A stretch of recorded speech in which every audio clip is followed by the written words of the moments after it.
সালামু আলাইকুম ও রহমতুল্লাহ বারকাত। শ্রদ্ধেয় স্নেহের ভাই সব ও মা বোনেরা, বিসমিল্লাহির রহমানির রহিম, আলহামদুলিল্লাহি রব্বিল আলামিন। সমস্ত প্রশংসা আল্লাহ সুবহানাহু ওয়া তাআলার জন্য। আজকে যে ভিডিওটা বানানো হচ্ছে সেটা হলো কলেমার দাওয়াত দিলে একটা মানুষ কত দামি হয় সেই সম্পর্কে কিছু কথা আজকে হবে ইনশাআল্লাহ। বলছি, একজন ইহুদি নারী কনভার্টেড হয়ে মুসলমান হলো, কলমার দাওয়াতে অংশ নিল। তো এখানে অংশ নেওয়ার পরে নবীর কাছে আসলেন এবং সেখানে আসার পরে তার একটা বাচ্চা নিয়ে এসেছি, বাচ্চাটা মারা গেল।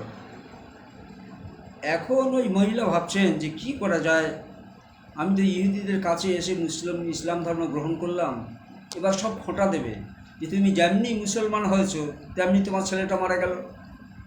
তো এইভাবে মেয়েটি আছেন। এমন আল্লাহ নবী খবর দিলেন যে এই মেয়ের মার একটু খবর দিয়ে দাও। তো মেয়ের মাকে ডাকা হলো। তিনি এসে আমাদের দেশে মেয়েদের মতো হই হই করে কান্না শুরু করলেন না। তিনি অজু করলেন, জানামাজ বিছালেন, 2 রাকাত নামাজ পড়লেন, আল্লাহর কাছে পড়ে, খোদা আমি ইহুদি থেকে মুসলমান হয়েছি, আর এই যে মৃত্যু হয়েছে, এই মৃত্যু হলে এবার তারা আমার তানা দেবে, নানা রকম কথা বলবে, তুমি আমার বাচ্চাকে বাঁচিয়ে দাও। অজু করলো, 2 রাকাত সালাতুল হাজর নামাজ পড়লো, সেই মরার ছেলে হাত ধরে তুললো, আল্লাহ পাক সুবহানাহু ওয়া তাআলা বাঁচিয়ে দিলেন।